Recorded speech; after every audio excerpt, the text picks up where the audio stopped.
आज के आतंकवाद निरोधी सम्मेलन 2024 के कार्यक्रम के मंच पर आसीन श्रीमान गोविंद मोहन जी, केंद्रीय गृह सचिव, तपन कुमार डेका जी, निर्देशक सूचना ब्यूरो, श्री पंकज सिंह जी, राष्ट्रीय सुरक्षा उप सलाहकार,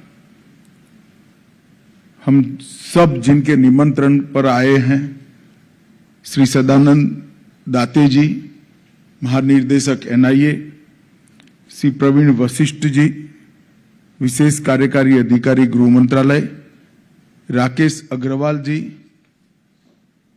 अतिरिक्त महानिर्देशक एनआईए, और आज इस सभागार में और वर्चुअल मोड में देश भर से देश को आतंक से सुरक्षित करने की गतिविधि के साथ जुड़े हुए सभी अधिकारीगण,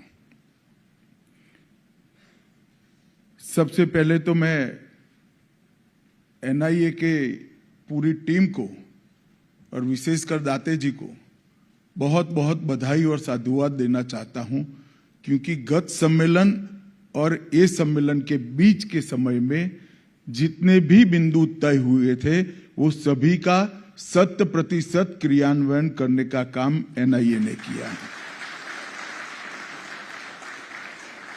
गत सम्मेलन में मैंने अपेक्षा व्यक्त की थी कि एनआईए जांच एजेंसी नहीं है।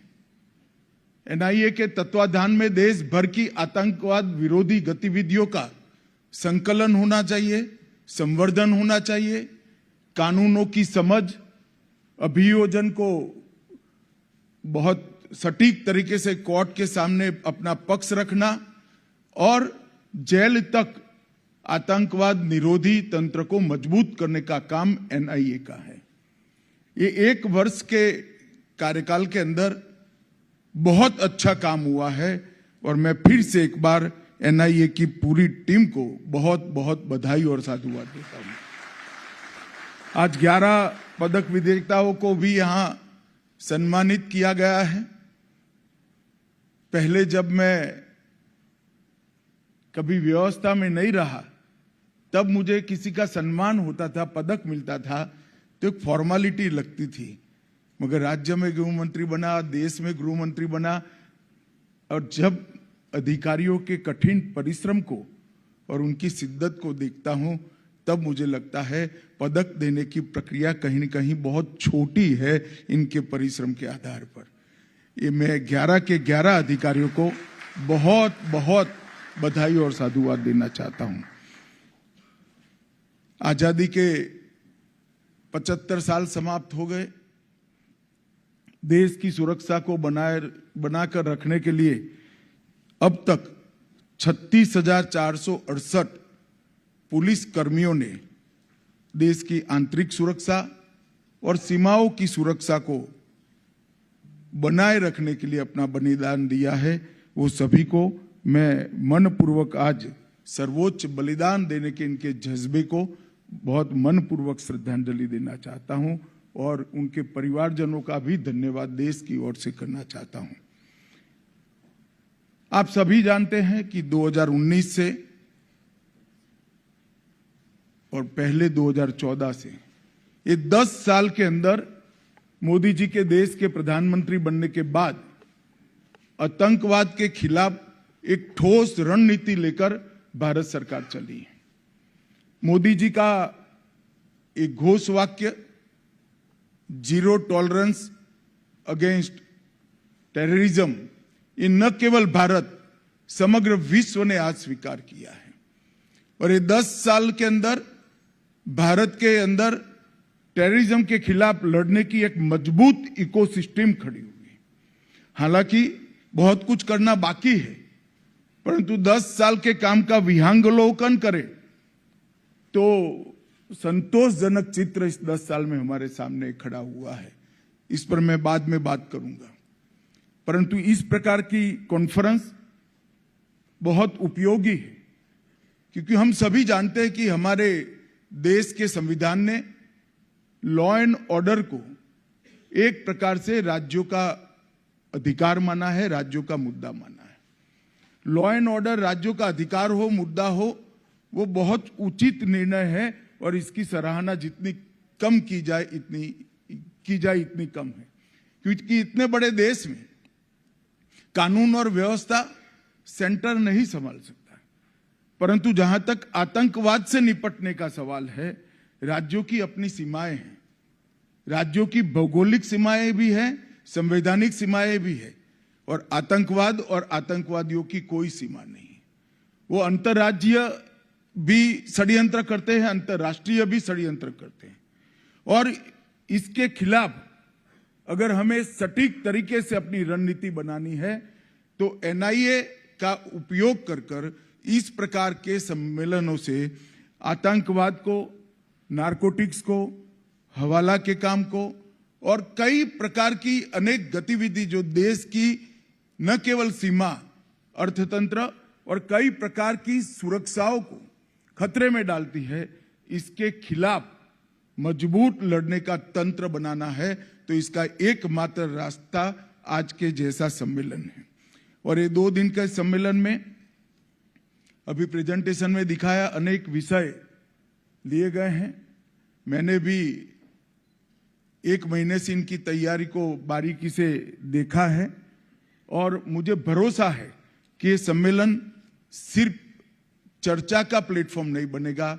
इस सम्मेलन से कुछ एक्शनेबल पॉइंट निकलेंगे जो हमारी देश की आतंकवाद के खिलाफ की लड़ाई को मजबूत करेंगे, ठोस आधार देंगे और परिणाम लक्ष्य भी बनाएंगे। इस सम्मेलन की उपयोगिता तभी ही है कि कॉन्फ्रेंस में निकले हुए एक्शनेबल पॉइंट को हम थाने तक ले जाएं, बीट तक ले जाएं और बीट से लेकर एनआईए के डीजी तक पूरे तंत्र को आतंकवाद के खिलाफ के खतरों से जागरूक करने का हम अगर काम करते हैं तभी ये सम्मेलन को सफल माना जाएगा।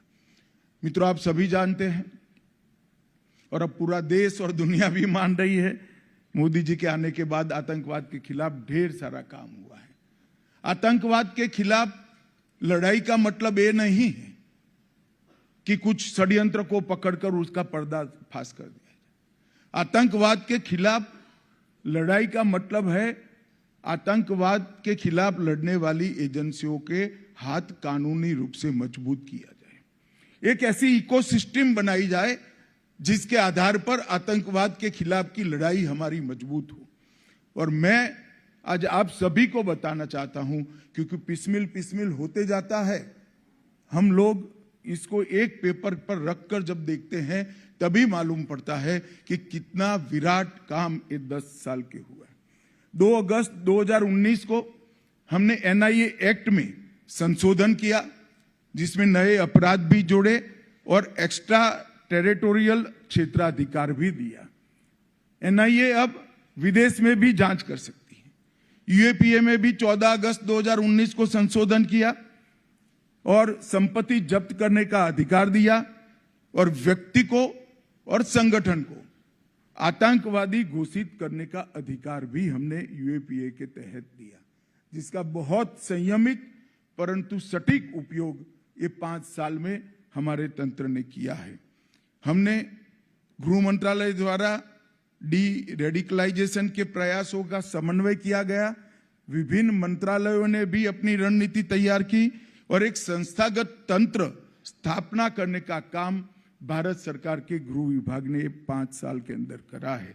आतंकवाद की फंडिंग को नियंत्रित करने के लिए 25 सूत्रीय इंटीग्रेटेड योजना 2020 में बनाई गई, जिसमें आतंकवाद के हर स्वरूप को, जिहादी आतंकवाद से लेकर नॉर्थ ईस्ट के आतंकवाद से लेकर वामपंथी उग्रवाद से लेकर फेक इंडियन करेंसी नोटों से लेकर नारकोटिक्स तक ढेर सारे कदम उठाए गए। एफसीआरए से लेकर रेडिकलाइजेशन की फाइनेंसिंग से लेकर अवैध हथियारों की तस्करी तक 4 एजेंसियों में काम बांटकर सामंजस्य के साथ ये इकोसिस्टम को तोड़ने का काम किया गया और इसके बहुत अच्छे नतीजे मिले हैं।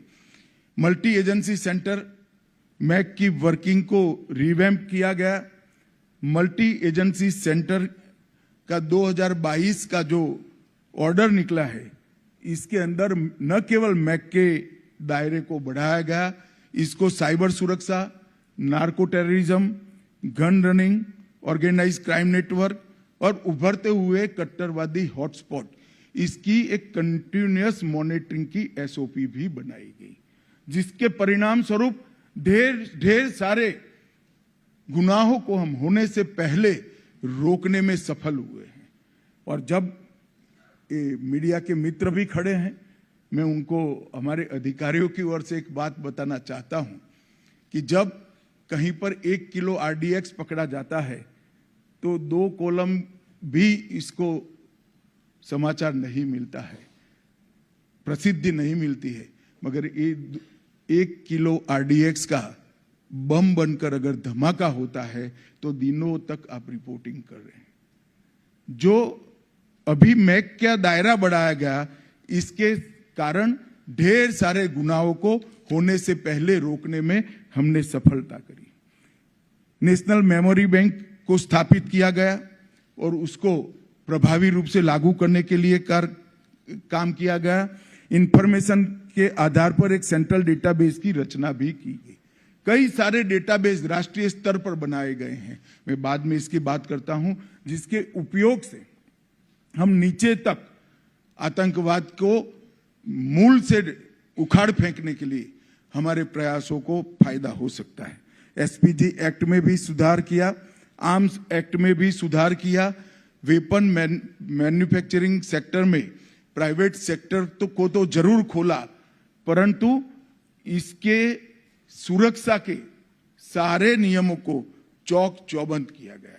लगभग 15 से ज्यादा ऑर्गेनाइजेशन को टेररिस्ट ऑर्गेनाइजेशन, अनलॉफुल एसोसिएशन घोषित किया गया और अभी 7 नए ऑर्गेनाइजेशन को भी किया गया है। और ये सारी नीतियों की इफेक्टिव इम्पैक्ट मैं दावे से कह सकता हूं कि आज हमें दिखाई पड़ता है। 2014 के बाद देश में कोई बड़ी टेरर घटना नहीं हुई है। इसमें हमारे पुलिस बल ने सफलतापूर्वक इसको निरस्त करने का काम किया। और 2006 से 13 और 14 से 21 आतंकवादी घटनाओं का हिसाब किताब करें तो 70% की कमी आतंकवादी घटनाओं में दिखाई पड़ी है। और ये जो 30% भी है, इसमें पुलिस एक्शन को भी, आतंकवादियों के साथ जो मुठभेड़ होती है, इसको भी शामिल किया गया है। इसका मतलब ढेर सारा हमने आतंकवाद की प्रवृत्ति को रोकने में सफलता पाई है। आतंकवादियों की सेल्फ लाइफ में भी कमी आई है, जो पहले 2 साल तक थी, अब कुछ दिनों तक इसको सीमित करने में हम सफल रहे हैं।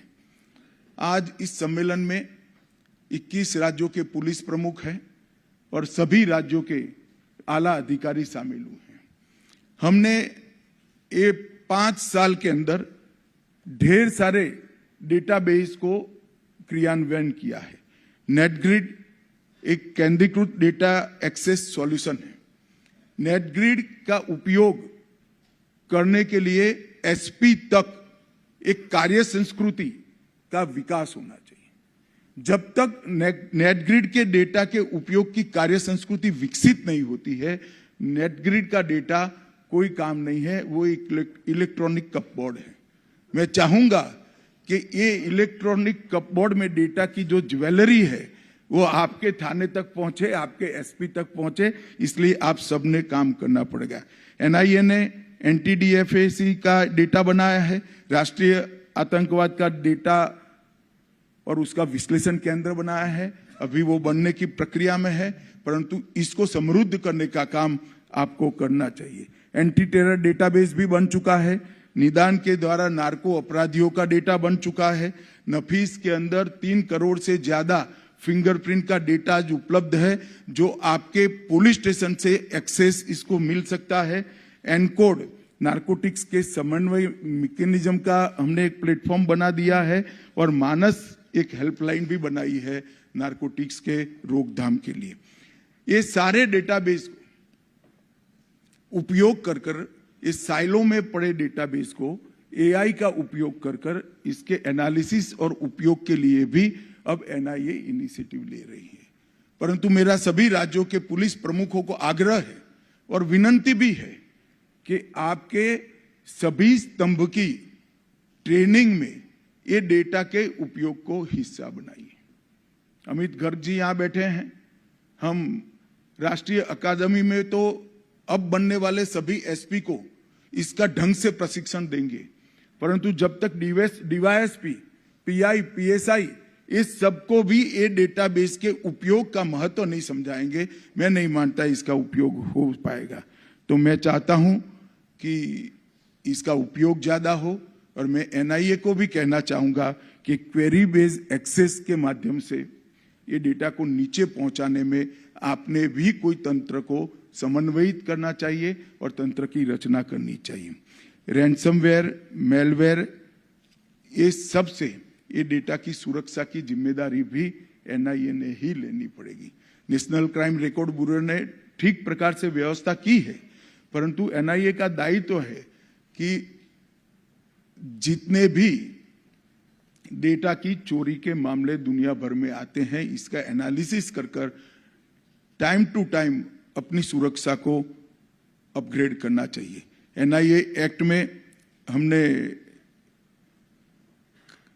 जो सुधार किया, इसमें ह्यूमन ट्रैफिकिंग, साइबर, आतंकवाद, विस्फोटक पदार्थ का अधिनियम और आर्म्स एक्ट को भी अब हमने डाल दिया है।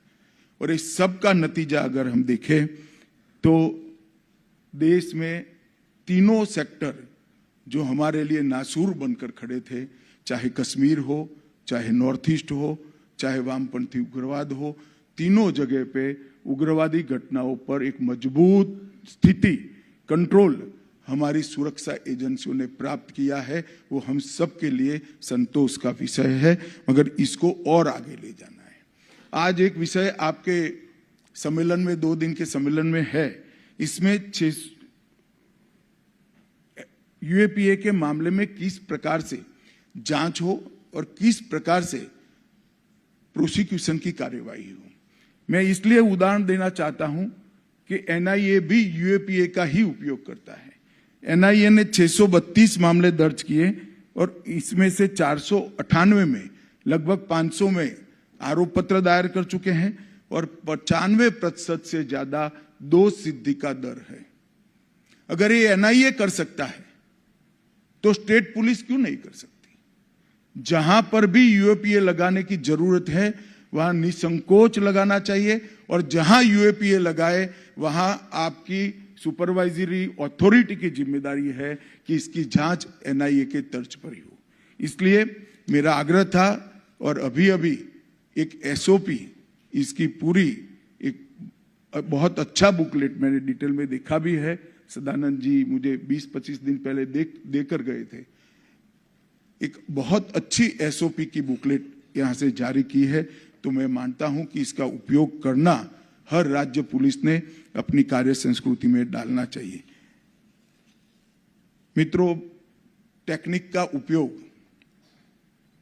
जब तक हम हमारी पूरी फोर्स को तकनीक के उपयोग से ट्रेन नहीं करेंगे, इसके खिलाफ हम नहीं लड़ सकते। अब आतंकवाद का सामना जो हमें करना है वो समझकर चलिए। वो सीमाहीन और अदृश्य तरीके से आतंकवादी हमले और उनका षड्यंत्र हमारे खिलाफ खड़ा है।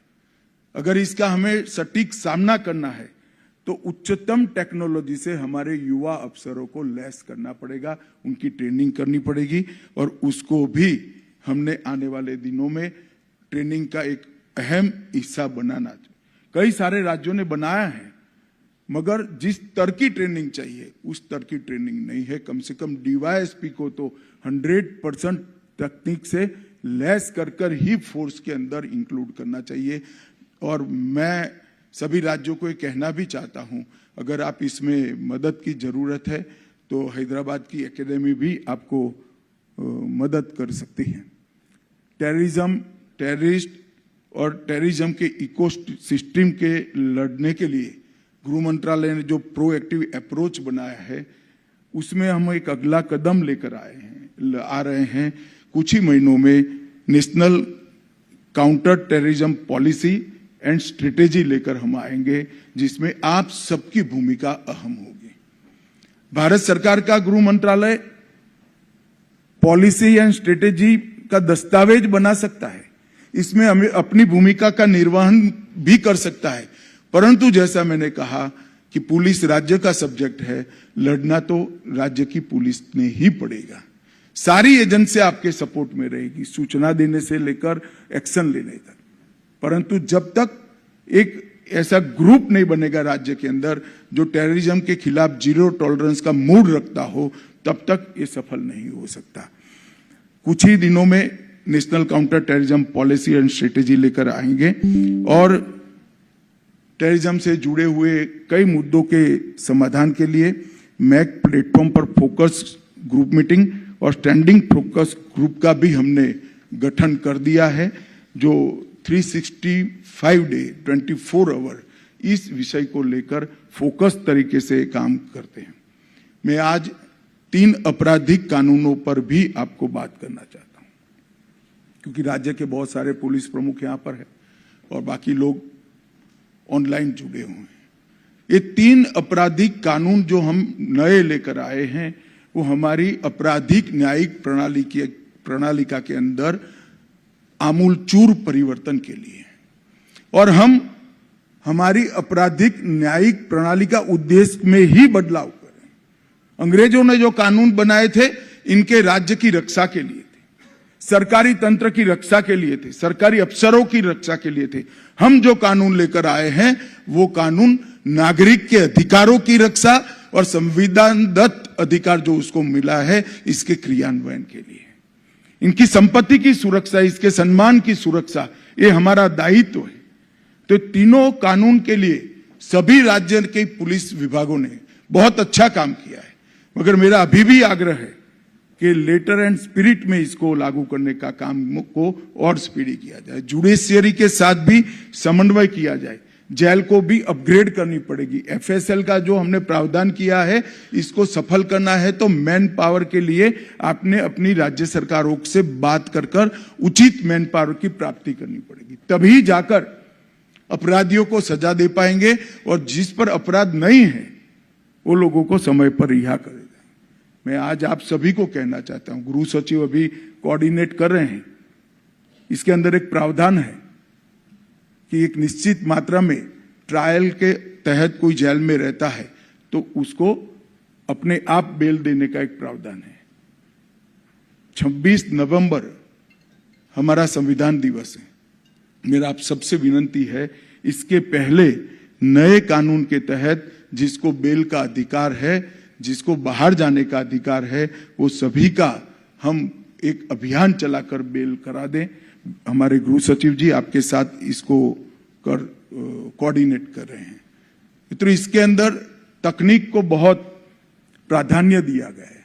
मैं आपको विश्वास के साथ कह सकता हूं कि जेल, एफएसएल, कोर्ट, अभियोजन और पुलिस, ये पांचों जगह 100% तकनीकी क्रियान्वयन होने के बाद हमारे ये 3 आपराधिक कानून दुनिया के सबसे आधुनिक और तकनीक से लैस कानून होंगे, और एक लंबे समय तक इसके अंदर कोई बदलाव करने की जरूरत नहीं पड़ेगी। इस प्रकार से इसने बनाया है। और आतंकवाद का जहां तक सवाल है, आजादी के 76 साल के बाद पहली बार ये कानूनों के अंदर हमने आतंकवाद को परिभाषित किया है, आतंकवाद की व्याख्या की है। कई सारे केसों के अंदर कोर्ट के बहुत तीखे सवाल आते हैं कि टेररिज्म का मतलब क्या है, टेररिस्ट का मतलब क्या है। इसकी व्याख्या पहली बार करने का काम हमने इस कानूनों के अंदर किया है। और ट्रायल इन एब्सेंसिया, जो देश की सीमाओं के बाहर षड्यंत्र कर हमारे देश की सीमाओं के अंदर गुनाह करते हैं, इनके खिलाफ भी केस चलाने का अधिकार प्रोसिक्यूशन एजेंसी के साथ पास है। इसका भी उपयोग टेररिज्म के केस में विशेषकर और आर्थिक अपराधों के केस में जरूर करना चाहिए, ऐसा मेरा आग्रह है। फॉरेंसिक प्रयोगशालाओं के अवस्थापन के लिए हमने ढेर सारे इनिशिएटिव लिए हैं। अभी एनएफएसयू के 7 परिसर हैं।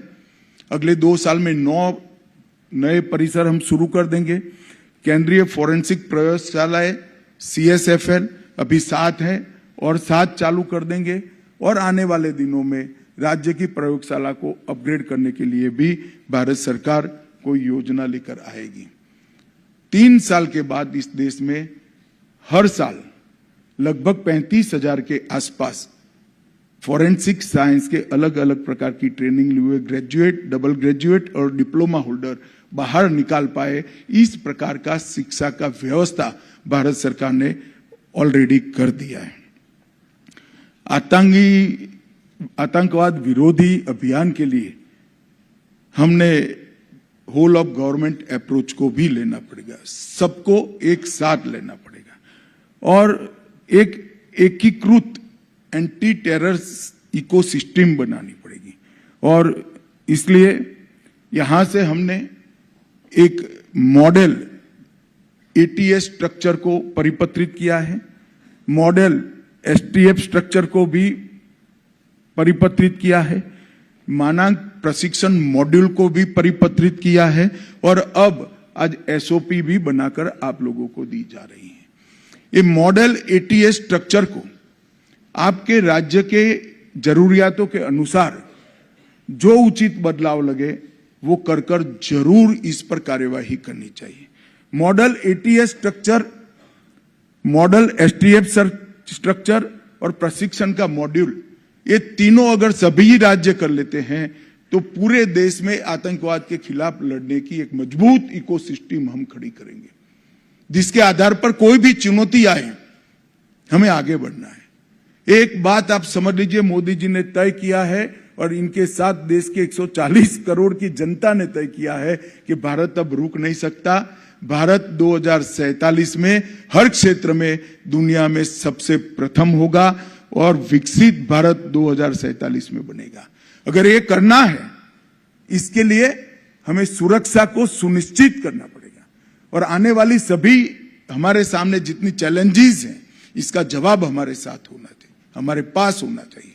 तो इसके लिए एक टेरर इकोसिस्टम के खिलाफ एकीकृत एंटी टेरर इकोसिस्टम हमने बनानी पड़ेगी और इसके लिए ATS, STF, प्रशिक्षण और प्रोसिक्यूशन की SOP, ये चारों में सामंजस्य होना बहुत जरूरी है। और मेरा आग्रह है, इसमें कहीं पर भी राज्यों के अधिकार कम नहीं होते हैं, हर राज्य ने ही इसका इम्प्लीमेंटेशन करना है।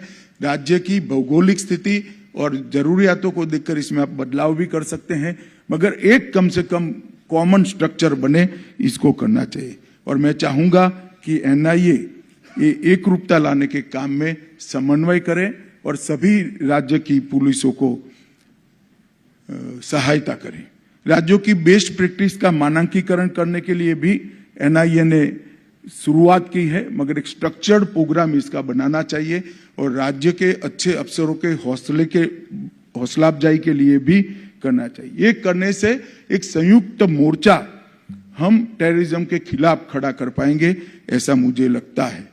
आतंकवाद का वित्त पोषण जब तक नहीं रोकते हैं, आतंकवाद को नहीं रोक सकते, क्योंकि इसकी इकोसिस्टम को तोड़ना है तो इसके वित्त पोषण को रोकना पड़ेगा। क्रिप्टो करेंसी, सोने की तस्करी, मादक पदार्थों की तस्करी, हवाला, LOC पर व्यापार के माध्यम से हवाला, कई प्रकार से अवैध धन हमारे देश में पहुंचाने का प्रयास हो रहा है, परंतु इसकी संपूर्ण इकोसिस्टम के नष्ट करने के लिए राज्य पुलिस में एक जागरूक तंत्र हाईएस्ट लेवल पर से इनिशिएटिव लेकर बनाना पड़ेगा। और मैं मानता हूं कि जहां पर भी ऐसे केस हो, बेझिझक इसको UAPA के दायरे में लाना चाहिए और आगे बढ़ना चाहिए। मैं विशेष बात कहना नहीं चाहता, परंतु जेलों की निगरानी भी बहुत जरूरी है, उस पर हमने आगे बढ़ना चाहिए। थानों की भूमिका को हमें पूरी लड़ाई में नजरअंदाज नहीं कर सकते। जब तक थाना पूर्ण रूप से आतंकवाद के खिलाफ लड़ने के लिए तैयार नहीं है, ये लड़ाई हम नहीं लड़ सकते, क्योंकि कोई भी सूचना हो वो थाने लेवल से ही आएगी, चाहे राज्यों की आईबी के पास आएगी, चाहे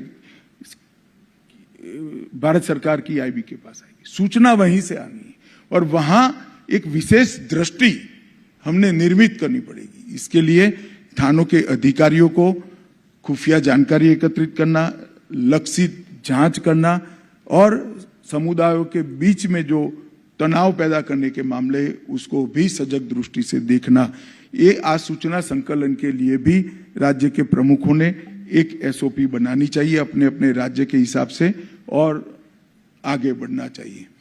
मेरा आप सभी से आग्रह है कि एनआईए अभी पकड़े गए हथियारों का जो डेटाबेस बना रहा है वो अपने अपने राज्यों से, विशेषकर वामपंथी उग्रवाद, कश्मीर और नॉर्थ ईस्ट के राज्यों से जरूर ये डेटाबेस को समृद्ध करिएगा, क्योंकि हथियार कहां से आया, किस मार्ग से गया और कैसे देश के विरोधियों के पास पड़ा, ये जब तक हम जांच नहीं करते छिद्र हम नहीं भर सकते हैं।